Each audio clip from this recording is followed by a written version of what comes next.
Ce journal vous est offert par le FPI, Fonds des promotions de l'industrie, votre partenaire privilégié pour la réussite de vos projets.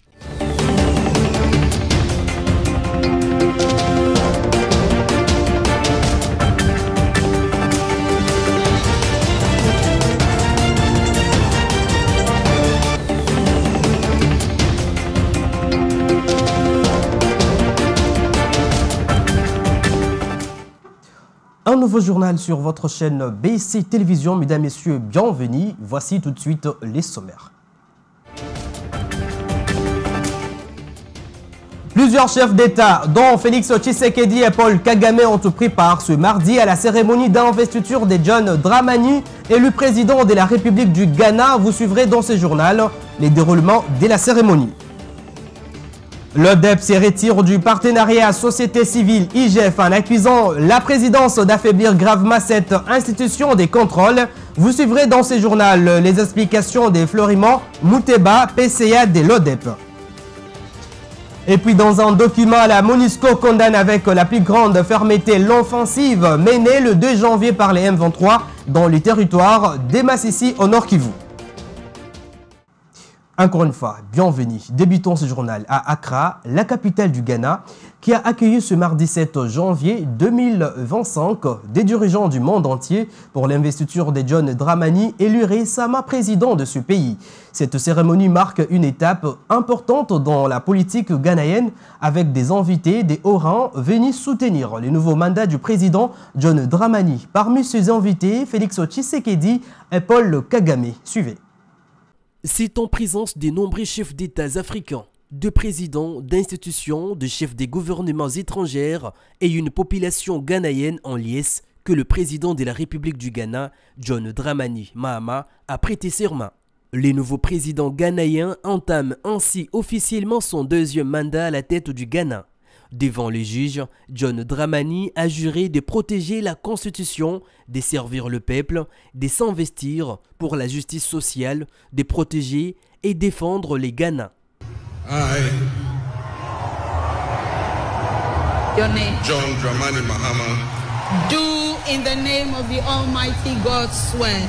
Do in the name of the Almighty God swear. That I will bear true faith. That I will bear true faith. And allegiance. And allegiance. That I will uphold. And that I will uphold.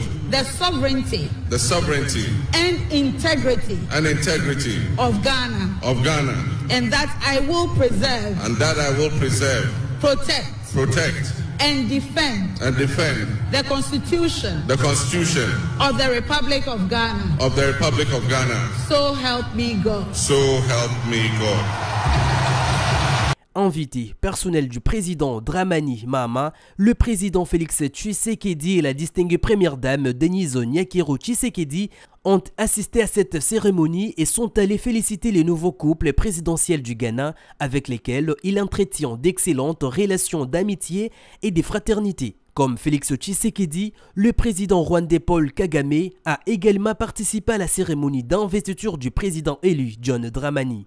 Pour rappel, Félix Tshisekedi et Paul Kagame s'évitent régulièrement. Les derniers cas est celui de la tripartite en Angola, dans le cadre du processus de Luanda où le président congolais s'était retrouvé seul face à son homologue angolais João Lourenço. Je l'annonce au sommaire de ce journal dans un communiqué dont une copie nous est parvenue ce mardi 7 janvier 2025. La MONUSCO condamne la violation du cessez-le-feu et la poursuite de l'expansion territoriale du M23 au Nord Kivu. Suivez la lecture de ces communiqués. Kinshasa, 7 janvier 2025. Madame Bintou Keïta, représentante spéciale du secrétaire général des Nations Unies en République démocratique du Congo et chef de la mission de l'Organisation des Nations Unies pour la stabilisation en RDC MONUSCO, condamne avec la plus grande fermeté l'offensive récente menée par les mouvements du 23 mars, le 2 janvier 2025. Cette attaque tragique a causé la mort d'au moins 7 civils et entraîné le déplacement des dizaines de milliers de personnes, exacerbant ainsi la crise humanitaire déjà sévère dans l'est de la République démocratique du Congo. Le M23, qui, selon les groupes d'experts des Nations Unies, est soutenu par des forces extérieures d'un État voisin, a violé l'accord des cessez-le-feu signalé le 30 juillet 2024 entre la RDC et le Rwanda. Au 4 janvier, le M23 a pris les contrôles de la ville de Masisi, centre administratif du territoire du même nom. Bintou Keïta réaffirme l'engagement inébranlable de la MONUSCO à promouvoir la paix, la sécurité et la stabilité en RDC et appelle toutes les parties prenantes à œuvrer de manière constructive pour mettre fin aux violences et parvenir à une solution pacifique et durable aux conflits dans la région. Et puis dans un autre communiqué dont une copie nous est parvenue ce matin, l'Observatoire de la dépense publique ODEP, une structure de la surveillance des finances publiques et la lutte contre la corruption en République démocratique du Congo, a annoncé son retrait du partenariat entre l'Inspection générale des finances IGF et la société civile qui leur permettait de lutter contre les détournements des deniers publics au pays. Florimond Mouteba, PCA de l'ODEP, explique les raisons de ces retraits. Notre décision, comme je l'ai bien expliqué dans le communiqué, d'abord, nous, le président de la République lui-même, le président de la République s'est mis à saboter lui-même l'IGF. Donc en supprimant par exemple la patrouille financière qui était un outil vraiment intéressant de contrôle a priori, qui pouvait stopper les détournements, les projets de détournement et la corruption en amont des actes de gestion, entre autres de tous les ordonnateurs, les chefs d'entreprise publiques, ainsi de suite. Il a détruit la patrouille financière.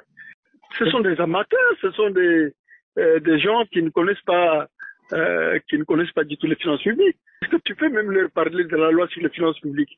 Est-ce qu'ils ont déjà entendu parler de ça? Les décrets sur la gouvernance budgétaire, etc., etc. Le travail du COREF, est-ce qu'ils connaissent ça? Donc, c'est pour vous dire que c'est encore une fois des décisions sentimentales, des décisions subjectives, et il faut renforcer l'IGF, il faut renforcer la Cour des comptes, la CNRS, et ça, ceux qui sont là, il faut déjà les renforcer, au lieu de créer, comme on avait fait l'APLC, hein, c'était pareil. Voilà ce qui est dit et au cours d'un briefing presse qui s'est tenu dans la soirée d'hier, axé sur la lutte contre le banditisme dans la ville-province de Kinshasa, le ministre d'État en charge de la justice, Constant Moutamba, a apporté des éclaircissements sur l'affaire de la peine de mort. Le patron de la justice congolaise a en outre informé que la peine de mort sera exécutée également pour les détourneurs des deniers publics. Ginette Fika nous en dit plus. Face à la presse, aux côtés du porte-parole du gouvernement Patrick Mouyaya, le ministre d'État de la Justice et garde de Sceaux Constant Moutamba a éclairé l'opinion sur l'affaire de peine de mort de Kuluna, jugé et condamné à Kinshasa. À en croire le ministre d'État, la peine de mort existait bien avant sa naissance et n'a pas été inventée par lui. Il est important de clarifier une chose. Le ministre d'État, ministre de la Justice et garde des Sceaux de la République, n'a pas inventé la peine de mort. La peine de mort est prévue d'abord dans l'article 5 de notre Code pénal ordinaire.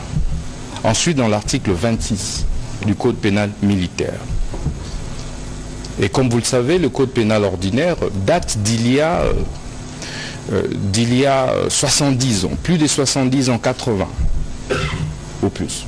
C'est en 1940 que ce code a été élaboré. Pour le ministre d'État, la peine de mort pour ces malfrats appelés communément Kuluna est une décision bien réfléchie qui ne sera pas levée. Mais si nous levons le moratoire sur la peine de mort, je ne pense pas que l'on puisse parler du recul. Recul par rapport à qui et par rapport à quoi? Aux États-Unis d'Amérique. Jusqu'aujourd'hui, on exécute la peine de mort. Le prochain sur la liste de la peine de mort serait les détourneurs des deniers publics, déclare Constant Moutamba. À l'allure où vont les choses, puisque nous allons certainement, excusez-moi, ça c'est en guillemets, Nous allons certainement faire application de l'instruction du magistrat suprême sur la création du parquet financier. Une fois que nous mettons en place les parquets financiers, la réforme que nous allons devoir proposer, c'est de pouvoir insérer la peine de mort comme sanction contre les détourneurs des deniers publics.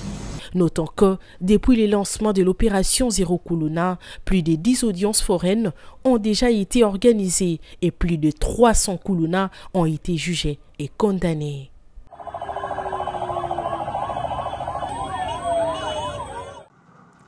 Et lors de la présentation des présumés criminels arrêtés par les services spécialisés, le maire de la ville de Goma et les commissaires principaux ont invité la population à faire preuve de vigilance et à collaborer avec les services de sécurité, mais également dénoncer tout mouvement suspect constaté dans la ville occupée, faciliter l'avènement du M23, la presse militaire. Ton interpellateur que le maire de la ville de Goma, le commissaire supérieur principal Kapans Kamans Faustin, s'adresse à sa population et à tous les cadres de base suite aux affrontements répétitifs entre les M23 RDF et les forces gouvernementales autour du chef-lieu du Nord Kivu et spécialement en territoire de Massissi. Nous devons ouvrir grandement les yeux parce que la ville est sous pression des affrontements qui se passent dans les territoires de Massissi. J'en appelle à la conscience de tout le monde. Ce matin, à la parade de ce jour, j'ai encore rappelé au cadre de base, chef de rue, chef d'avenue, tous les chefs de quartier étaient avec moi, afin qu'ils puissent dénoncer tout mouvement suspect, pour que nous puissions en amont anticiper un événement malheureux qui peut survenir dans notre ville. L'autorité urbaine a ainsi déclaré au cours de la présentation à la presse ce lundi des bandes de présumés criminels avec 5 armes et d'autres biens de valeur volés, dont des motos et un matelas. Il y en a qui sont spécialistes en kidnapping, on a présenté. Il y en a qui ont fait les extorsions et ceux qui ont fait les visites domiciliaires avec le braquage. Tous sont avec vous ici. Mais il y a aussi la vigilance de la population et de nos services. La fois passée, c'était dans les bottes de canne à sucre, on a découvert les armes, aussi dans un sac de feuilles de manioc. Aujourd'hui, c'est dans un sac à braise. 4 armes, 5 devant vous. Et je vous ai toujours dit que lorsqu'on retire une arme de guerre en circulation irrégulière, on a sauvé des milliers de gens. Notons que 3 sacs de chanvre saisis par les services spécialisés ont été incinérés sur ordre du maire de la ville et coordonnateur de l'opération Safi Chamoudji, le commissaire supérieur principal, Kapans Kamans Faustin. D'une province à une autre, dans les soucis de rechercher la paix et lutter contre les propos tribaux dans la province du Lualaba, le ministre provincial de l'Intérieur, Sécurité et Décentralisation et Affaires coutumières a mis en garde toute personne qui s'est livrerait à des propos haineux et au discours tribal. C'était au cours de la présentation d'arrestation de quelques militants de l'IDPS qui prêchent les tribalismes dans cette province. Suivez. Ces croyants tout permis et oublient les normes de vivre ensemble qui prônent l'UDPS, ces militants se livrent à des propos haineux tribaux qui évoquent le spectre des années 90. Toujours à la recherche de la paix, socle du Lualaba, le ministre provincial de l'Intérieur, Sécurité et Décentralisation Affaires coutumières et ses services se mobilisent comme un seul homme. Question de favoriser l'harmonie entre tous, de vivre au Lualaba, ont arrêté ses compatriotes auteurs des propos haineux. Dans ce mot, le ministre a mis en garde toute personne qui se livrerait au discours tribal et à la haine. Nous n'avons qu'un problème communautaire ici au Lualaba. Toutes les communautés de la RDC vivent paisiblement. Vous voulez inciter les gens à la haine tribale, vous serez jugés et vous serez punis sévèrement. J'appelle à la population lualabaise de faire très attention à ce qu'ils disent sur les réseaux sociaux. C'est la criminalité que nous allons sévir sur toutes les formes. Vous allez savoir que vous n'êtes pas au-dessus de la loi. Et on va vous juger. Signalons également que le patron de la sécurité de la dite province demande à la population des Lualaba de collaborer avec les services de sécurité pour mettre à hors état de nuire tous les semeurs des troubles à l'ordre public. Comme promis lors de leur réunion dans les cabinets du ministre des Finances avec la participation du vice-ministre du Budget et du ministre de la Santé, après recours et menaces des grèves, les médecins ont reçu leur paye complémentaire de 3 mois. C'est la délégation syndicale du secteur de la santé qui l'a fait savoir à la presse. Suivez. Que la coordination des syndicats du secteur de la santé vient d'être reçue par leurs excellences, Monsieur le ministre des Finances, Monsieur le ministre de la Santé publique et le vice-ministre du Budget. Nous avons fait le tour des problèmes qui se posent actuellement dans le secteur de la santé. Et comme vous le savez, toutes les catégories de ce secteur-là attendent la paie complémentaire. Et nous venons donc d'avoir des assurances de la part des excellences pour dire que le décaissement va se faire à partir d'aujourd'hui, et cela progressivement, et la Banque centrale va se charger d'envoyer les fonds dans les différentes banques, ici à Kinshasa comme dans les provinces. Prenons à présent une page internationale dans ce journal. Le Brésil, qui vient de prendre la présidence tournante de BRICS, a annoncé lundi 6 janvier 2025 que l'Indonésie était devenue pays membre à part entière de ces blocs économiques émergentes dont la Chine, l'Inde et la Russie font également partie. Une décision saluée ce mardi par Jakarta. Suivez. L'Indonésie a salué ce mardi 7 janvier son entrée formelle dans le bloc de BRICS annoncé par le Brésil qui vient de prendre la présidence tournante du bloc des économies émergentes dont la Chine, l'Inde et la Russie font également partie. L'entrée de la première économie d'Asie du Sud-Est dans le bloc montre le rôle de plus en plus actif de l'Indonésie dans la question mondiale et son engagement à renforcer la coopération multilatérale pour créer une structure mondiale plus inclusive et plus juste, a déclaré le ministre des Affaires étrangères indonésien dans un communiqué. Le ministre brésilien des Affaires étrangères avait souligné que le pays le plus peuplé du sud-est asiatique partage avec les autres membres la volonté d'une réforme des institutions de la gouvernance mondiale et contribue de façon positive à la coopération au sein du Sud global. Les sommets des BRICS doivent se dérouler cette année en juillet à Rio de Janeiro. Vous avez reconnu la voix de Sylvie Dia. Et puis les Sénégal et les Tchad se sont pris à Emmanuel Macron des suites de ses propos tenus le lundi 6 janvier 2025 lors de la conférence des ambassadrices et ambassadeurs au palais de l'Élysée qui s'est notamment attardé sur les relations entre la France et l'Afrique. Le ministre tchadien des Affaires étrangères a déploré l'attitude méprisante d'Emmanuel Macron qui a estimé que des dirigeants africains avaient oublié de dire merci à la France pour son intervention dans la lutte contre le terrorisme au Sahel. Les propos incendiaires du président Macron tenus lundi à Paris ont déclenché l'ire des dirigeants africains. Par voie de communiqué, le Tchad a appelé les dirigeants français à respecter les Africains et reconnaître la valeur de leurs sacrifices, notamment lors des 2 guerres mondiales, pour défendre la France et pour lesquels aucun remerciement digne de ce nom n'a été exprimé à ce jour. Même son de cloche du côté de Dakar où le Premier ministre a répliqué au président français qui estime que les États souverains en Afrique doivent leur survie aux bases françaises et que leur réorganisation était l'œuvre de Paris. Des propos totalement erronés, répond Ousmane Sonko, avant d'ajouter que la France n'a ni la capacité ni la légitimité pour assurer à l'Afrique sa sécurité et sa souveraineté. Bien au contraire, elle a souvent contribué à déstabiliser certains pays africains comme la Libye avec des conséquences désastreuses notées sur la stabilité et la sécurité au Sahel. Sport pour terminer, c'est en marge de la 5e journée de la Ligue des champions de la CAF phase des groupes que les corbeaux du tout-puissant Mazembe ont quitté le lundi 6 janvier 2025 Dar es Salaam en Tanzanie pour l'Algérie. Sur place à Alger, le poulain de Lamine Diaye seront reçus le vendredi prochain par le Mouloudia Club d'Alger au stade du 5 juillet 1962 situé dans la capitale algérienne.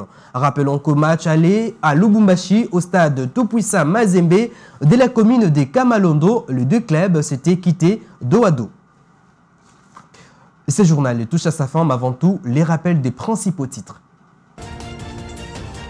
Plusieurs chefs d'État, dont Félix Tshisekedi et Paul Kagame, ont pris part ce mardi à la cérémonie d'investiture de John Dramani, élu président de la République du Ghana. Vous avez suivi dans ce journal la cérémonie officielle. Et puis l'ODEP se retire du partenariat société civile IGF en accusant la présidence d'affaiblir gravement cette institution des contrôles. Vous avez suivi dans ce journal les explications de Florimond Mouteba, PCA de l'ODEP. Et enfin, dans un document, la MONUSCO condamne avec la plus grande fermeté l'offensive menée le 2 janvier par les M23 dans les territoires de Massissi en Nord-Kivu. Mesdames, Messieurs, ce journal est complètement terminé. Merci de nous avoir suivis. Mais entre-temps, l'actualité est à continuer sur votre chaîne BC Télévision.